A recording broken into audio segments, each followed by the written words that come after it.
Okay, so today we're going to be talking about 6 degrees of freedom, 6 DOF.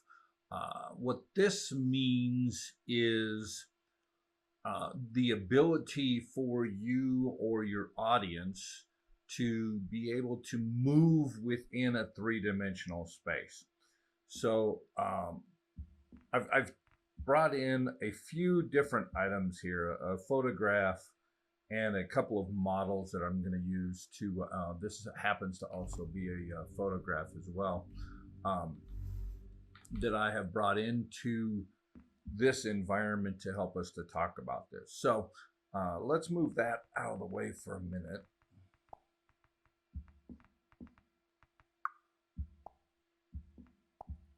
All right, so those images, by the way, and models came out of the local media um, library. So within the first, you go to, you have to make sure you are in the advanced mode, and then you come into where your palette is. May look a little bit different than where mine is because I've moved mine around all the time. But within a palette that looks like this, a tool set that looks like that, you will find your local media library, and that controls this panel. And what this panel allows you to do is to input local models. Most likely you have got Andy and Totosaurus in your local models.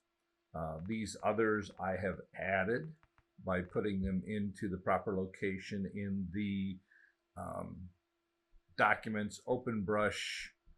Oh, what was it? That folder be called? I'll have to think of that in another one. But the folder in there for your models. And in fact, let's save this and go show you where that is, since we're sitting here talking about it anyway. So what I'm going to do is I'm going to save my sketch that I've got right there. Oh, not sure why that happened. Click something. All right, so I've saved a copy of that. Oh, look at that, a duplicate. Don't need that, throw it away. Oh, I must have clicked on that. So we've got the local models, and you'll notice that this one came out as a model. So you can see that whatever I have stored in here as a model, if I click it out, I can add it to the environment that I'm working with at the time. So very, very useful tool. This model right here, let me move some of this stuff out of the background.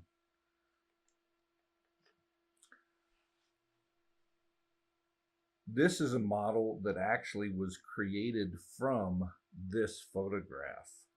So let me move those in a little bit closer. And you'll see how I'm manipulating the objects. That's where a lot of the freedom of what this does allows you is that ability to work with it. And so what I did is I used this two-dimensional object, a photograph. It shows you can use the X and the Y. You can manipulate within that.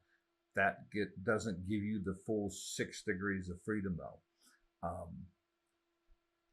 The 6 degrees of freedom come when you go through. So you've got the Z axis. So you've got the X, Y, and Z axis. And what you see here is that this photograph is a two-dimensional object. It gives the perspective of three-dimensionality because of the way that it was stored, but it is a two-dimensional object. So what I did to turn this into a three-dimensional object, what I did is I used that as a reference image, and I made a photo of myself from that. So you can see, and what I did is I did that with strokes. Now, this has been imported as an object. The way that I was able to do that, um, I'll be covering that in another video, but what I was able to do is I was able to gather all those, just kind of use it to paint. And then in order to move it into here, I went to the advanced feature, and this is in the experimental. So this is really getting advanced. We're not going to go into this today any more than just mentioning it. So you can use this experimental mode, and it opens up another set of tools that you can save the selected strokes to the model catalog. And so that's what I did with that. So that tool actually places it into this environment. So if I have,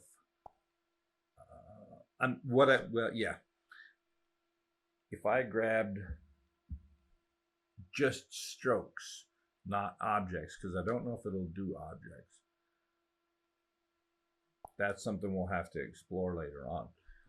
Let's get back to this. So what I did is I used that as a reference, and then I wanted to make it a little more three-dimensional. So I started going into that z-axis. Now, this is not a good example of three-dimensionality because I didn't create this to be viewed from any angle. I created this for a specific purpose of narrating a film that I was making called When the Spirits Took Control. And so I created that as a character within that movie, and using audio responsive brushes, and you can check my playlist for audio responsive brushes. I was able to animate that so that if I was listening to music right now, it would appear as though stylistically I am, or the image of me, the meme of me, the avatar of me would appear to be speaking in a very stylized way. Okay, so I've wandered off the course a little bit here. Let's get back to the course. So we're talking about 6 degrees of freedom. Let's put away the models and clean this place up a little bit. So let me erase any stray marks that I've created here. I don't know, we'll leave the X, Y, and Z axis up there because that's really what this suddenly becomes about. So let me move some of the background stuff out of the way. Okay, so we've got the X, Y, and Z axis, and look at the weakness of those drawings. So let's see if we can't correct that a little bit. Let's grab a straight edge, and I'll do the X,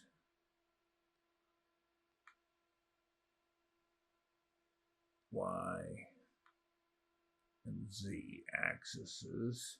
I'll get rid of those extra ones that were a little bit sloppy. So there's another tool in the arsenal. That is the straight edge. It keeps, oops, I just deleted something. Oh no, it's just not visible. So there's another thing worth noticing. So I'm gonna select that. That's stroke is not completely visible from the edge. So it isn't a thick stroke while we're talking about 6 degrees of freedom. So I want to grab the selection tool. I want to grab that and I want to tilt it. But what that means, and this is a feature, it's not a bug, it just means that that is part of the presentation of that particular stroke. So what I'm doing right there is trying to get them to all meet in the middle. And actually it can be really hard to get things perfectly lined up three-dimensionally. There's always, so there are other tools, guides and stuff like that that you can use, but that gets me pretty close. But you can, as you can see, I'm moving this stuff by hand. So sometimes you miss the target a little bit. That just becomes part of the style. How much of that you're willing to leverage. So what I'm thinking is that let's look and see what brush stroke that is. I'm thinking of grabbing a more three-dimensional stroke to use. So I used a tapered marker. That's a very thin line that isn't always visible depending upon your location. So I want to grab something that's got a little more dimension to it. Oh, light is too much. Yeah. Just use the undo to get rid of that.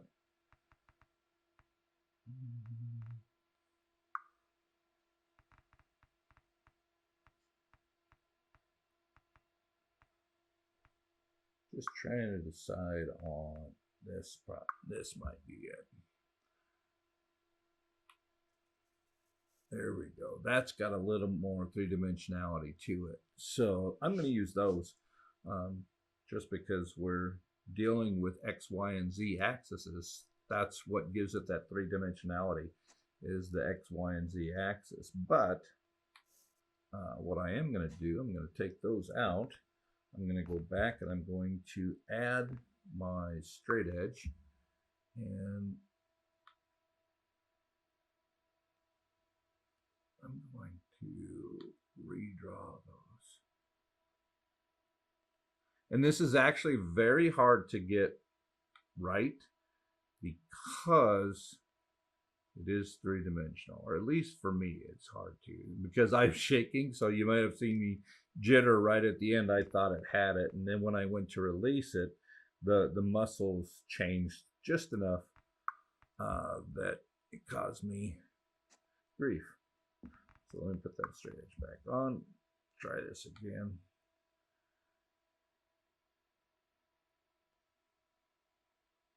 All right.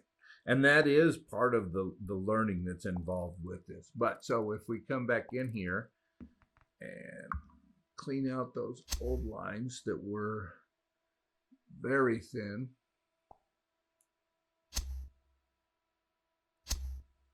with these three-dimensional lines, and it actually may be a little bit easier for me to almost erase that. I got to select it.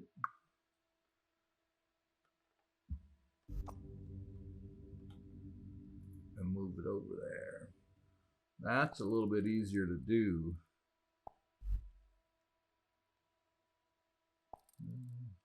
And, depending upon your art style, you can get as picky with this as you want.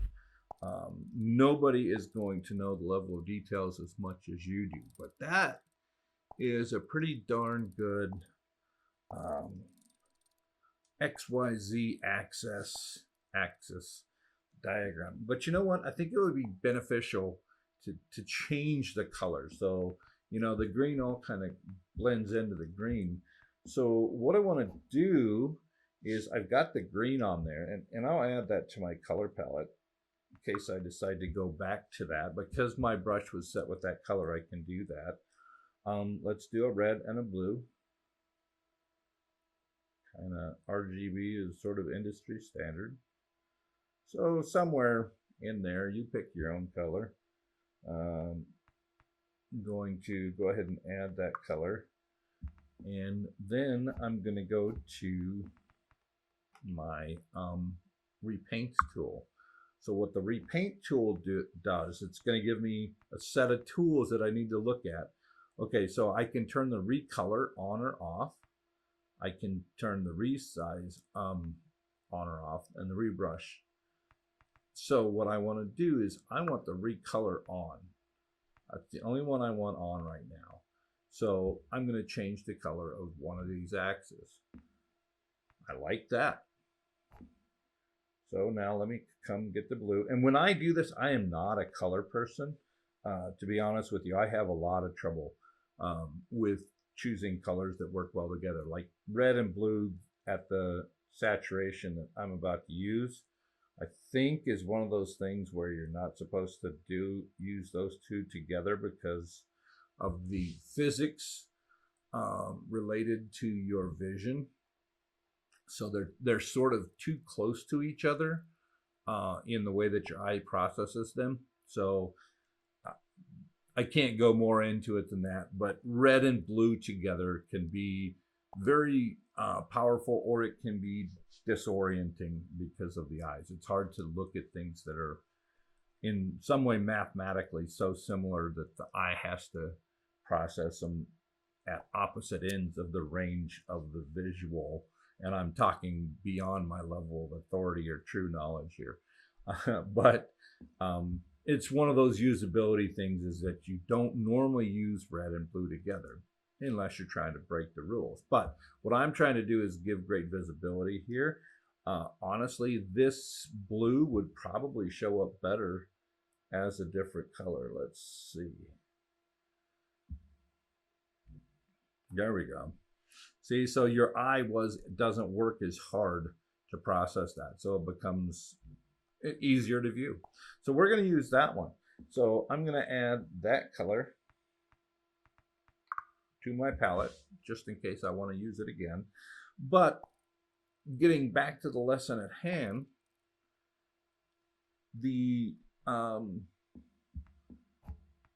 if you were doing things in traditional mediums that represent, let's say, print or painting or drawing, something on paper where you have a substance on substrate, so ink on paper or charcoal on sidewalk or whatever, they're generally limited to two-dimensionality. There's the dimensionality of the substance itself, but you're still mostly limited to a two-dimensional space, such as this photograph, that all there is this one dimension, the 2 dimensions. So that allows us to then, having the access to the 6 degrees of freedom, that then allows us to break through those boundaries. And so we go from the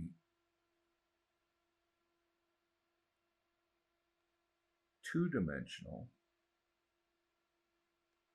to the three-dimensional by breaking this z-axis. So if you sit down and start drawing, you're working on 2 dimensions. You know, most people, if they start drawing something, and I need to turn off my straight edge, if they start drawing something, it's going to be this way. And I've watched a lot of people enter into three-dimensional space and start using, I used to use tilt brush when I was doing my research on this, but now I'm using open brush because of the changes. That's a whole different video. But I walked a lot of people through this. So I would introduce them to virtual reality, introduce them to the immersion and the experience, and then I would put them into tilt brush to allow them the opportunity to access the tools that were in front of them to begin to make whatever they wanted. And the first thing, almost invariably, is that they start working, when they start painting, they're painting on a two-dimensional axis. The next thing that will happen is that they'll start going kind of at an arm's length distance, so that it's still sort of three-dimensional, but it still sort of presents as flat. But what was interesting is when they would switch and start working in a z-axis. So that's one of the things that I actually watched for, is how quickly do they graduate from this, which is two-dimensional,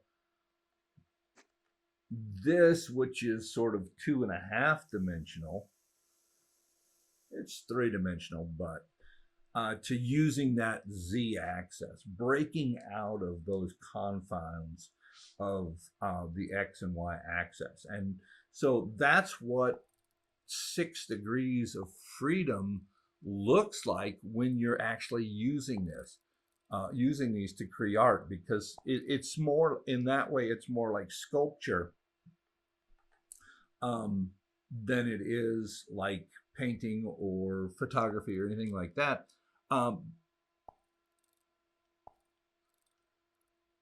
But there's another thing that you can do here that you can't do there. And that is, with the 6 degrees of freedom, you can look outside of something. Now, I think that this brush is, yeah, I don't know if I can show you that, but the brush is actually hollow. The stroke is actually hollow.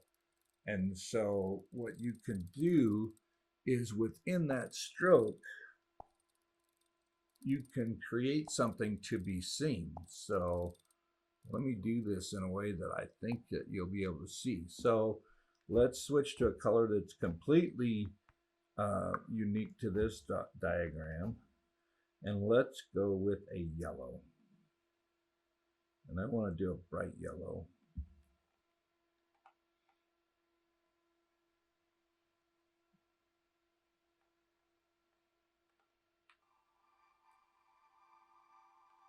And I'm going to go beyond that bounds. So what I just did is I took the brush that I used, was the petal brush, and I went in, and I don't know how well you're going to be able to see this. With camera pass, I'd be able to tell, but with the spectator camera, I'm limited. We'll go over that in a different video. But so what I've done here is I have created a piece of work where I can look inside and outside. So in sculpting, there may be exceptions, but in sculpting, you can get at the dimensionality of the item, but you can't go in. You're either inside looking out or outside looking in. You can't, unless it's an open container. But within this stroke, there's another message that can be contained within there. And so if I take away that stroke, you can see that you have things that both overlap and interact. And that's because of the 6 degrees of freedom. I call it the ability to break physics, because it allows me to do things like that, to not be limited. So this stroke from the inside, you don't see it at all. You only see it from the outside. So in that way, it's got the two-dimensionality of it, but it's applied in a way that's three-dimensional, such that you can see through it from the inside, and you can only see the edge of it from the outside. So that becomes a tool that you can use. How can I use that to accomplish effects? And one of the things that I use to do that, let me find my perspective here, is a photograph. Because as you are going into a photograph, you hit a point and you just go right through it. And so that gives you the ability to use that to your advantage. For one thing, if you turn it around, you don't see it. You see right through it. Now I've lost it. There it is. So that's the other thing, is you don't see it. You can lose pieces of art within your greater art, if that makes any sense at all. So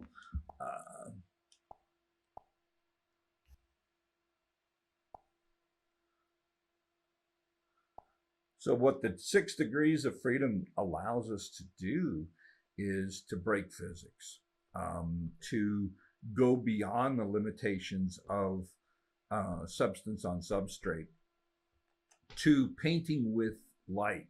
And your limitations are those limitations that come with light, basically.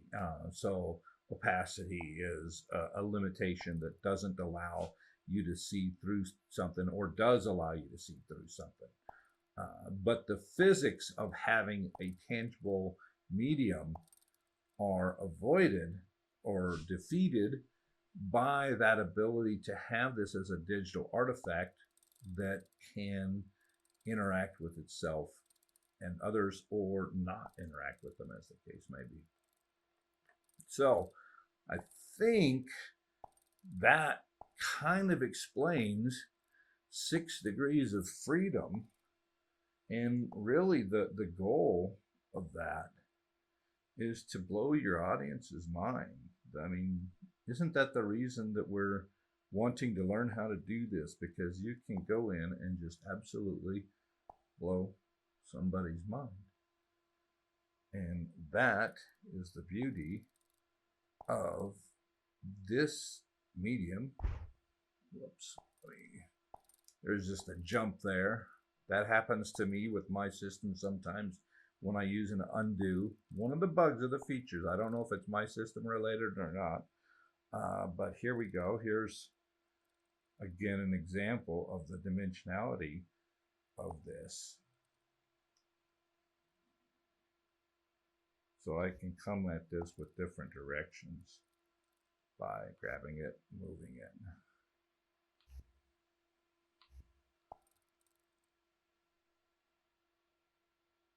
And there is an example of where I have used that barrier, non-barrier in my own art. This happens to be a version of my logo that I used in When the Spirits Took Control. All right, so there's what our 6 degrees of freedom get us to do. I am Kevin Tharp. If you can click the like button, subscribe, watch my videos. If a donate button ever shows up down there, you could do that too. But right now I don't have enough subscribers to do that. So if you could help me out by subscribing, that would help me a lot. That's all I got for you today. I'm gonna check you all later. Bye-bye.